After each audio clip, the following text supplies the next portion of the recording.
Hey there, I'm Cyber Chroma, and welcome to another development log of An Abstract Adventure, or should I say, the last development log on An Abstract Adventure. For now, for a while, it is something I will return to someday. Now, why is this? Well, that's what this video is about. I want to show what the game is looking like in its current state, which is actually quite a bit different than how it was in the last development log. And for those who don't know what I'm talking about, An Abstract Adventure was a game that I've been making some development logs on between July 21st, 2019 and August 7th, 2020. Made about 25, kind of 26 development logs on this 2D platformer type game that I was working on. That even through the videos, the game kept changing a lot with what it is. But yeah, I want to show how the game currently is and why I'm not working on it anymore. For now, it is something I want to pick up again someday, and when I do, it'll probably actually have a different name. So this will probably be the last video where I call it An Abstract Adventure. Next time I pick it up, I think the name I'm going with is Tears in Duality, because that's also stuff I'm going to explain. The name just doesn't really fit with how much the game has changed and yada yada yada. Let's get to the uni stuff and I can explain further. So ready? Let's get started.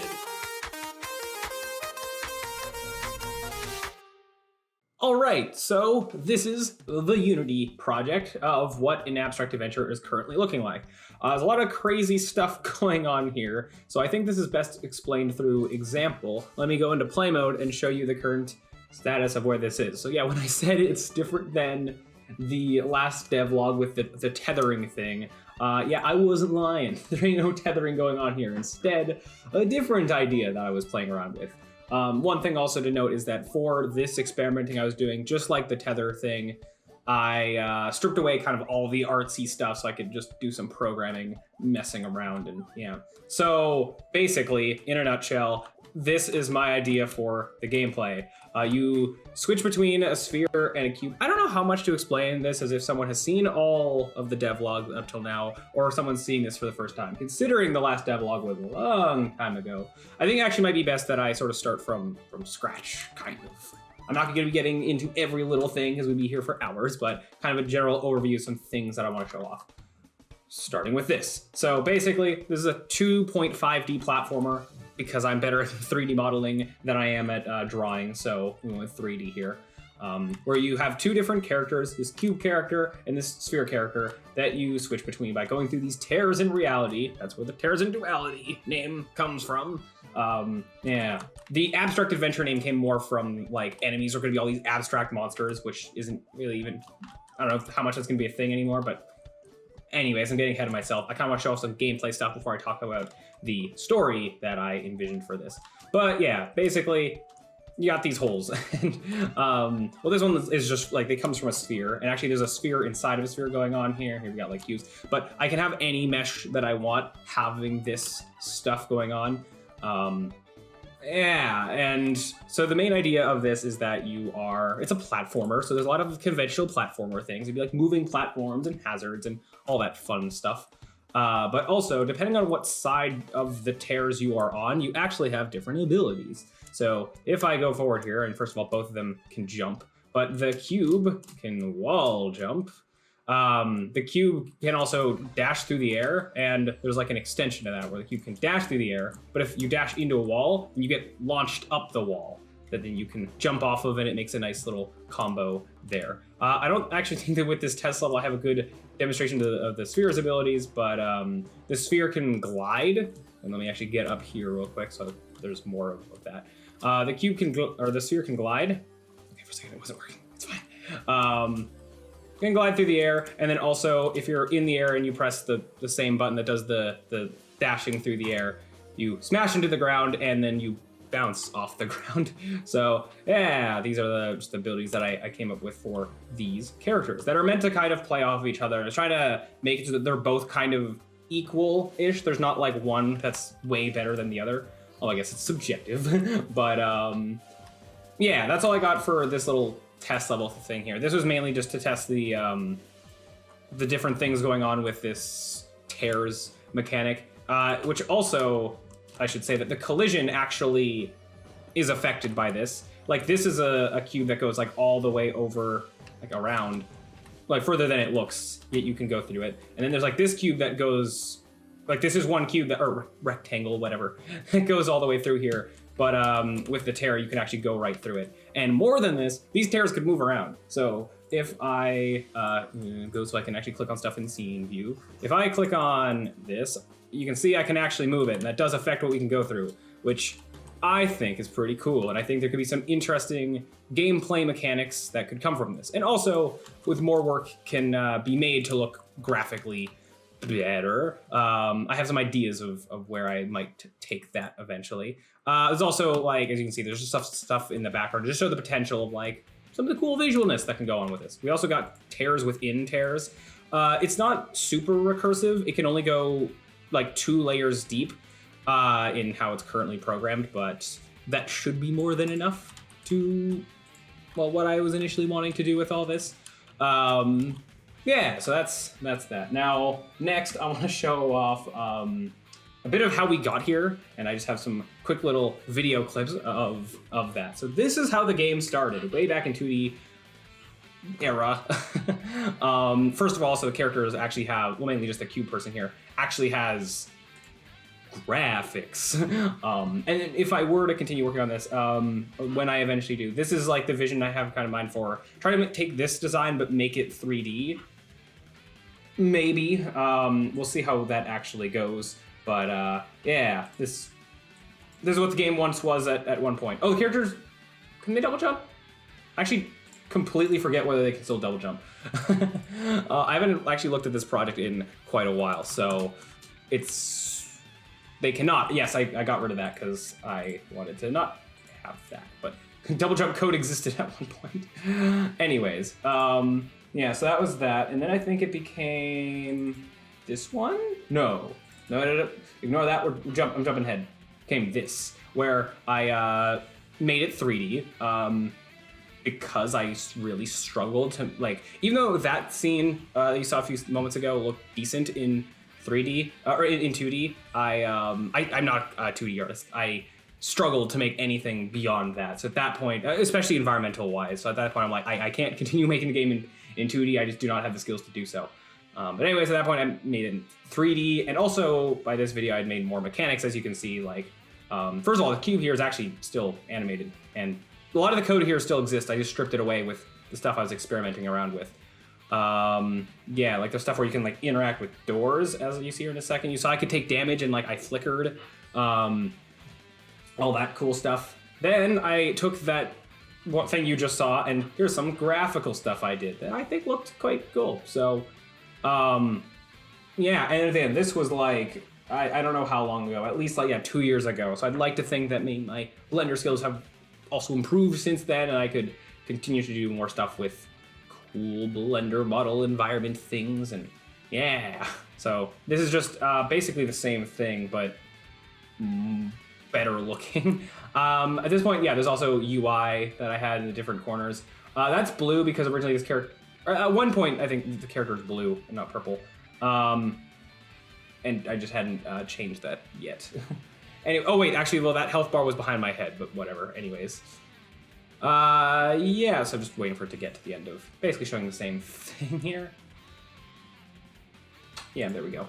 And then I have an identical one for the sphere here. Because the original idea for this, as you notice, there's the 2 characters that exist and were moving independently. Because that was the original plan, is that you would have some levels where you were just one character going through the whole thing, some levels where you were the other character, and then some levels where both characters would exist in the same environment, and when you press a button, it would like the camera would pan over to one or the other. So I was trying to play around with this. Oh, you could also see at one point I had this ability to, you had like an arrow that you point in the direction and you launch in that direction. I played around a lot with the different abilities that I wanted the characters to have, and trying to have them be kind of balanced and also not too broken. At some point, like some of these were kind of like they worked nicely for these little videos that I recorded, but beyond that, they were easy to not work simply. Also, this environment was meant to be some kind of like factory thing. The art here does not look as good as in the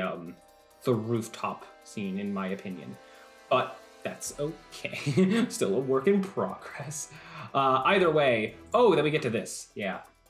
then things changed quite a bit.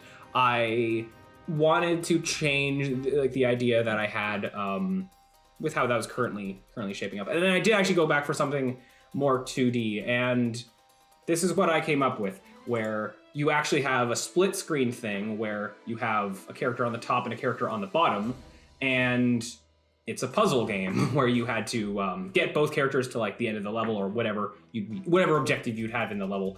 But like the yellow character can only walk on yellow stuff, and then the magenta character can only walk on magenta stuff, and then there's like blue stuff that they can both push, and then there's green stuff that they can both stand on. And yeah, this is a good demonstration of that.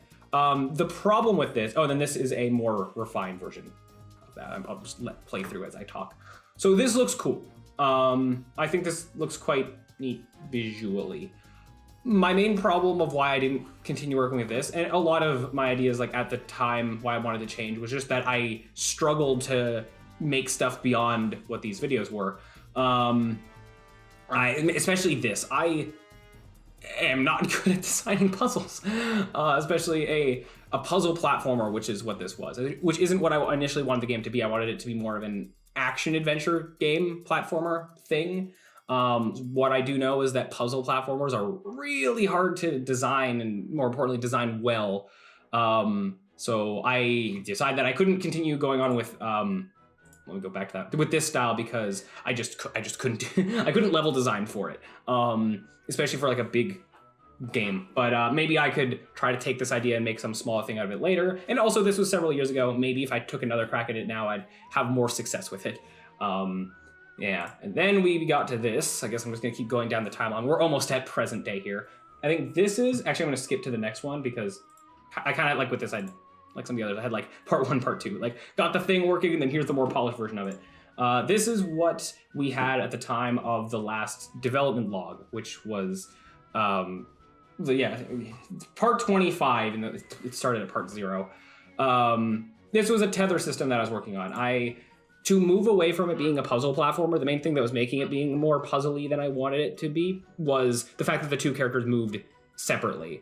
It was also causing a lot of issues, like, okay, if I want them to traverse a big area, how do I make that not boring of having, you traverse the area as one character and then you have to switch the other, now have them traverse the area. That seems like not something that I'd want, unless it's like very different, like what we had with that the split screen idea where they were walking on different surfaces. So then I got the idea of like, okay, well, what if they moved together, and then what if I did stuff with that? So I made this tether system that the programming behind this is, it was a lot at the time. I'm pulling out like grade 10, 11, 12, like physics equations for like velocity, acceleration, all that, to make this tether system work with a lot of manual fixing. A bit of a bunch of manual, physics with some rigid body stuff going on in there, mainly for gravity and friction and all that. But yeah, this looked quite nice, but the video is a bit deceitful, where not really, it's just the same thing of, it looks fine for this little video, and I think it looks fine for like the devlog I made about it, but in reality, it was still buggier than I would have liked it to be. It had to be the main focus of the game. It wasn't working out too well. But yeah, the whole like one character follows along with you, then you switch back and forth, having different abilities. Again, could be something I revisit at some point in time. I think something like this might work better with like, I don't know, if you had like 2 sphere-like characters and it was more about like, rolling around and having like half pipe like things you'd like launch up and stuff like that. I also, I keep looking back on this one. This idea with having certain objects that only one character or the other can touch could do stuff where you have to like get one character to be like pulling you, and then you let go and then you get launched somewhere. That that was not working that well programming wise. If I could get something like that to work well, and I think that would work better having 2 more round characters, and yeah, that could be something cool. But yeah, alas, I didn't end up going with this, and instead, eventually we get to, this is basically what we were just looking at, except this is before I did some more, the more fancier stuff with the way the borders were, but the concept is the same. Oh yeah, I don't think the collision worked yet. Yeah, let me just skip ahead to no, now they're out of order. This is what we just saw at the beginning. Yeah, where having them both go through the same environment and they're now moving together, but you switch sides as you go through these different objects, and I think that this is a cool idea. It just looks cool visually. I think with a lot of graphical fidelity, this could look really cool. Imagine in a level, if it's like a forest where one side is all spring and lots of green and like stuff growing and like flowers or whatever, and then the other side's like forest and all like really oranges and leaves and all that. Just having this contrast between the two sides, I thought could look cool. And then even gameplay wise, I think there's a lot of cool gameplay stuff that can happen out of this. Even just like how the tear things can move around and that actually affects like collision and stuff. Or if there was like an enemy that's only on one side, different things like that. So that's a lot of the high level conceptual stuff with this and how it has come to where it currently is. I don't know how much I want to go into the programming. I mean, I could hear some of it. A lot of it is kind of a mess in just how the different parts of like how the game just kept changing. I still kept a lot of the code with older parts of what the game was. And also, as I said, I stripped away some graphical stuff. I think the scenes still exist for some of that stuff. I don't think that they're functional in terms of actually going into play mode like this. This is the tether scene where also a little look behind the curtain of how the double side thing was working is that the sphere character and the cube character are actually just like not on the same place. It's just because it's an orthographic camera, it looks like it is. So if the ball character hits off of something, it's because it's just there for the sphere, but not for the cube. And that's how a lot of that was done. I think... this is where I was experimenting with just the clipping. And see, like, even that looks better graphically just from lighting, even though the objects themselves are simple. I have somewhere is this? The kind of, okay, I don't want to just keep looking around scenes for things I may or may not find. I don't want to waste your time with that. But somewhere I have, I think I still have when it was like the puzzle platformer kind of thing. But again, I don't know how functional the code is. Anyways, back to where we are currently. The actual process behind how this is going on, I guess I can explain some of that, is through the magic of shaders, where if this is going to load up, basically I was playing around with a lot of shader magic, and this is part of it. The main gimmick is that through the power of render textures, I actually have 4 cameras happening. No, 3. Oh, it is 3. Yeah. I have 3 cameras going on here, where one camera is rendering, and you can see here, it's really small, but I can't make that bigger. I mean, I kind of can by doing this.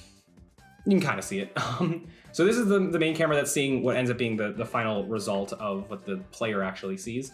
There is, basically, I have this camera that is showing, let me show the deepest level. I have this camera that's showing basically all of the cube side of the world. I have a camera that's showing all of the sphere side of the world, and then I use a third set of objects in the world that decide like, hey, this is like a window into the other side. So when the camera sees that object, it's like, okay, instead of these pixels being the cube side, replace them, swap them out with the sphere side.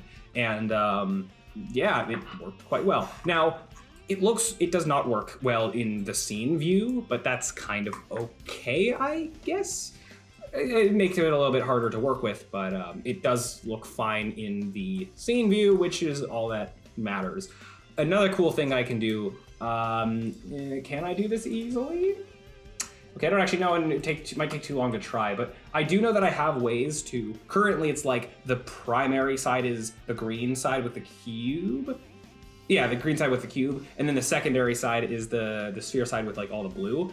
I can switch those around so that like the sphere side is like the main side and then the tears go to the cube side. So I have that functionality as well. So that is a lot of how that was done.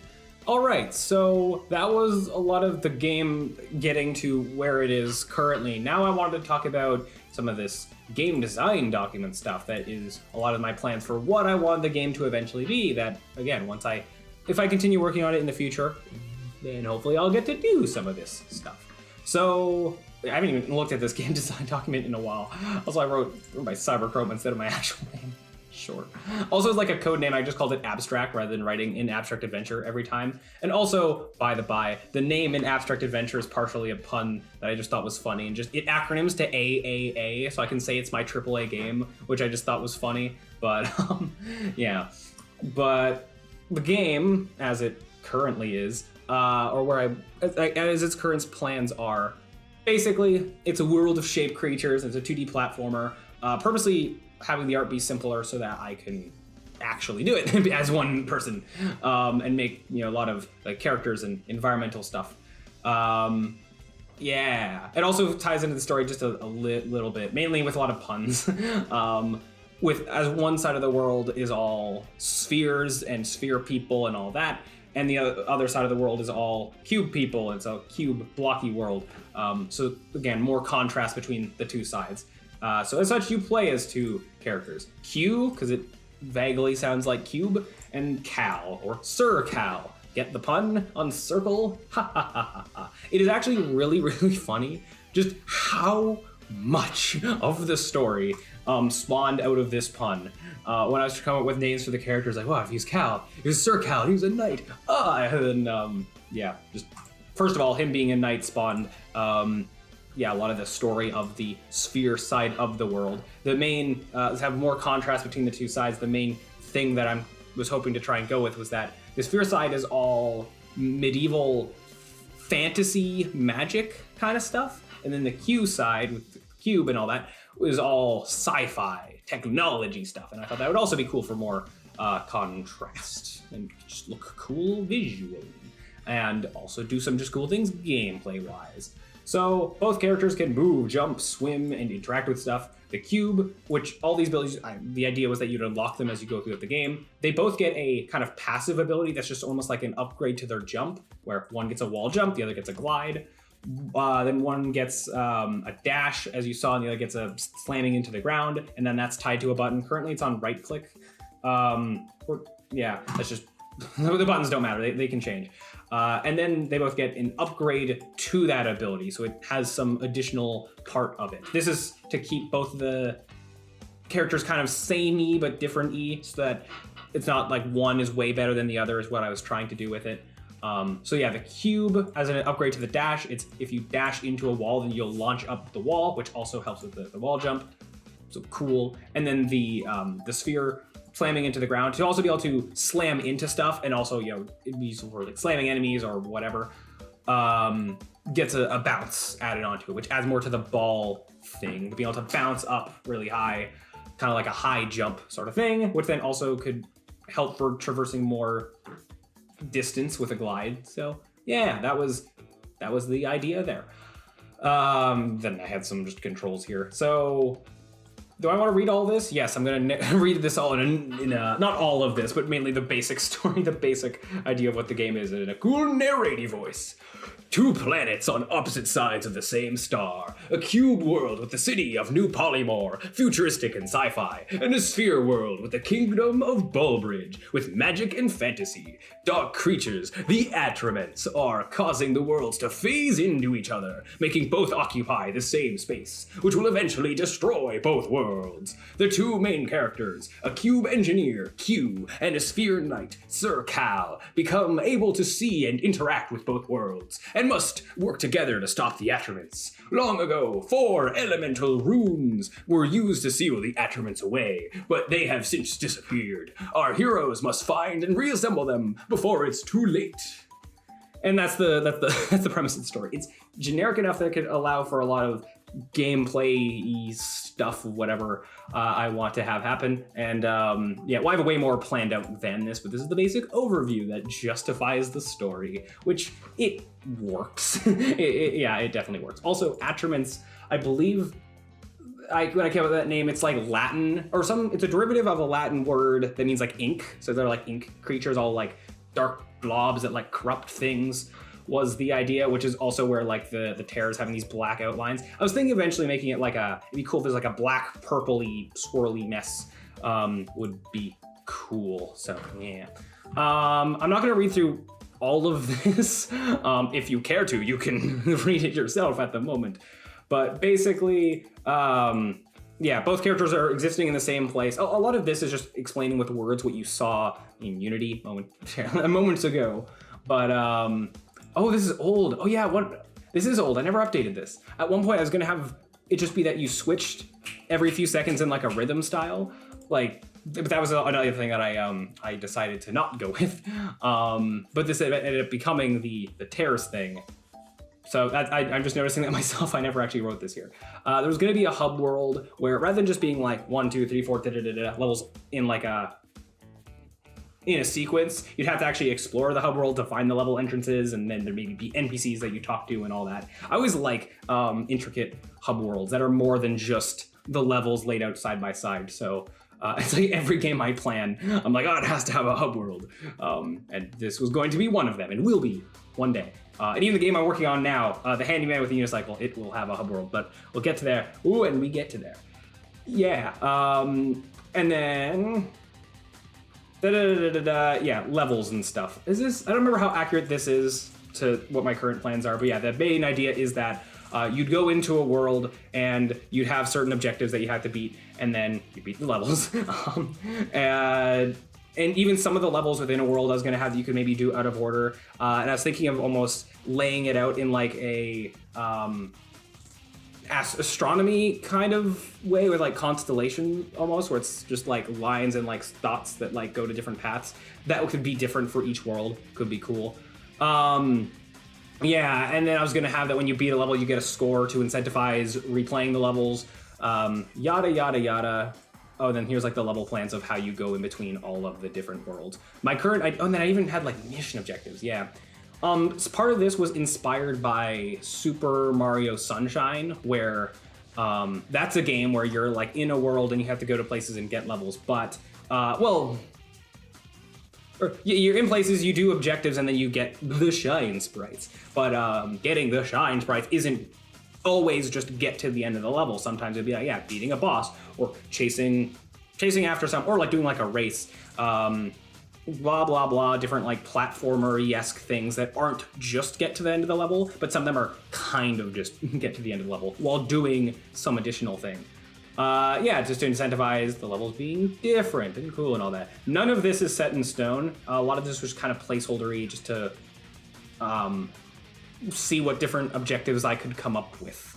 And then here you can also see that I actually lay out what the levels are going to be. Whereas you saw there's going to be like two sides to each level, the future-y side and the magic fantasy-y side. So the actual world, I think I have, was there 7? No, there's 8 worlds, where it's going to be, the first one is a forest, where like half spring, half fall. I actually don't know which is going to be which side, but we'll figure that out eventually. Then worlds, I think, one you do mandatorily at the beginning of the game, then you do 2.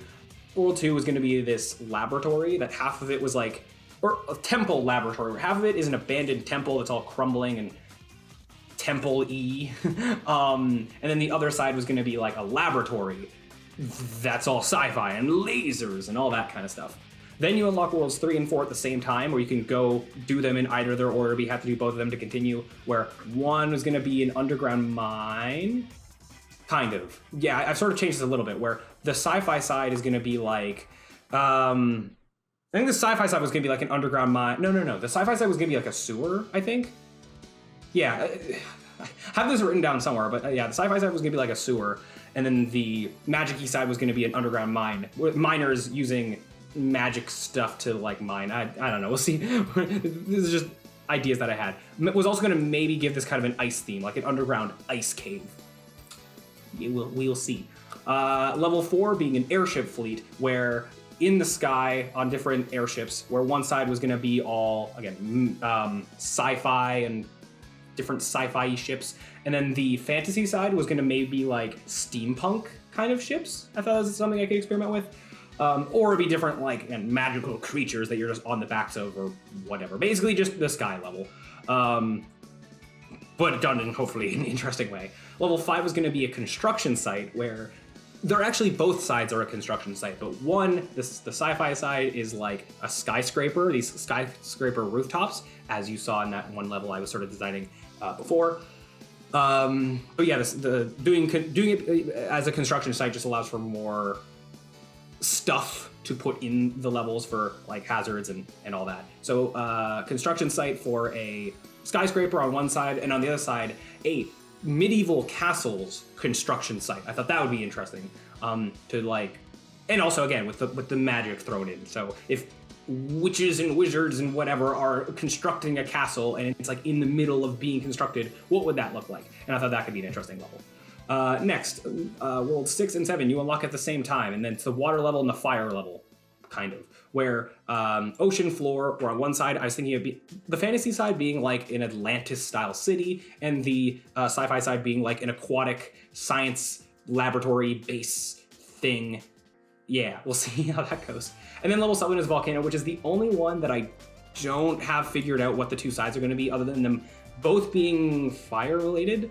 I had one idea at one point to have it be like half volcano, half ice mountain thing. Don't know if I'm going to continue with that, but if I have them both be fire related, yeah, I'm trying to figure out how I can split that into two sides. You know, one's sci-fi, one fantasy. That they both look, you know, decently different. One idea I had was to make the sci-fi side actually like a factory, like with the factory thing I had in the one video earlier, like a factory where like toxic waste is everywhere and whatnot. So you get all the green sludge going around, and then on the other side it's just volcano lava going everywhere. Those one ideas I was playing around with. I don't know if that's actually what we'll go with, but yeah, we'll see. And then level 7 being this dark mansion. It's like goes really high into the sky. The main color scheme being like greens and purples, I thought could look cool. And this is where the sort of finale of the game happens. Yeah, anyways, those are the worlds that I had planned. And then I also, beyond just the game, I planned like what specifically I was going to do for a demo that, as I said, or actually as I say right here, I wanted the demo to kind of be like a small complete game in of itself. Maybe I will continue this at some point. I don't know. We'll see. We will see. But yeah, that's a lot of the ending of playing this game. I have more in-depth stuff with some ideas I have for the story, but I think I've just been rambling for a while now. Now I also, beyond this, have a lot of planning stuff for what the original game was going to be when it first started. And I still like a lot of what I thought of for this, to the point where I almost want to, at some point, make this its own game, where this would be an abstract adventure. Yeah, that's still a lot of stuff. Even stuff I was planning potential character ideas. Yeah, and then, yeah, a lot of different ideas here. But yeah, I quite like what this was originally. But unfortunately, it's not that anymore. For like, I like where it is now, and I like where it was originally. The main problem of why I didn't stick with what it was originally was just a lack of skill. But maybe in a few years, I could re-tackle that other original idea. And then, if I do, it's like that would be an abstract adventure, and then I'd also have what the game is now as its own other game. So it's two potential games to make out of all of these plans: an abstract adventure and tears in duality, which is this one with all the tears and stuff, because now that's the main gameplay premise, more than citizens being turned into abstract monsters, which is what the original, where I was going with story stuff was. So that is the main thing out of that. And with that, is there anything else I really want to talk about? Again, I could go over a lot of code stuff all day, every day. There's a lot here, a lot that's just very complicated with, as I said before, how much the game has changed, how much I've tweaked stuff, and there's a lot of things that are just kind of broken at the moment. But if there's any part of this that is of interest to you, that you want me to go in depth on, then let me know, and I'd be glad to do so. I can even give out some of the source code of what exists here currently, because as I said, I'm not going to be touching it for a while. With again, the main reason why is because I just have another game that I'm working on that I equally look forward to how that's gonna turn out. But again, I'll elaborate more on that in very soon, a few videos from now. I'm making a few videos going over some of the different projects I've been up to in the few months that I haven't been posting videos and all that. But yeah, anyways, I think that brings us to the end of the abstract adventure as it currently stands. And as I said, in the future, I'll be picking it up again, but for now, yeah, that's it for this game. So that was an abstract adventure. I just wanted to give some closure to it rather than leaving it completely dead in the water. Now, this will be the last time working on this for a while, probably, as now I'm working on the Handyman with Unicycle, my next, hopefully, big game. We'll see where that goes. And I know it kind of sounds like the age-old developer story of continuously starting new projects without finishing the old ones. And yeah, that's kind of what this is, but not entirely, as that project starting was almost forced upon me. The long story short, it was a school project that I had to make, but it turned out so well that I want to keep working on it and see where I can take it. And the main reason I stopped working on an abstract adventure was because of how busy I was getting with school. So just kind of, it happened, but I'm kind of happy it happened because I really am looking forward to where this new game that I'm working on is gonna go. So you can look forward to more videos on that, or even a video on that when I get to it. But anyways, that wraps it up for an abstract adventure, Tears in Duality, whatever I end up calling it. If I work on it again, I will work on it again in the future at some point. You can count on that. How far is very much up in the air. I did like the idea of, when I was reading through the game design document again, I got reminded of how I had plans for a little demo that I was going to make. Maybe I will make that sooner than later, just to at least have made something with that idea. Maybe I could finish like a demo for the Handyman with the Unicycle and then go off and make a demo of Tears in Duality or something like that. We'll see. And I know I didn't go completely in depth on every little thing with an abstract adventure. Like there's a whole like swimming thing that, well, still isn't really functional, but was a thing I was gonna do. But again, this video's long enough. I don't know how many people actually care about the abstract adventure, but I care. So I wanted to at least do something. But again, if there's anything else with the game that you saw that you want to know more about how it was done, then feel free to ask in the comments or whatever, and I will try to elaborate as best I can. I think I have the source code available somewhere on GitHub, so you can have a look at that, even though it's very broken at the moment. Maybe you can get some use out of it, so feel free. But anyways, I think that'll do it for this video. If you liked it, look forward to more. Thank you all so much for watching, and as always, I'll see you around.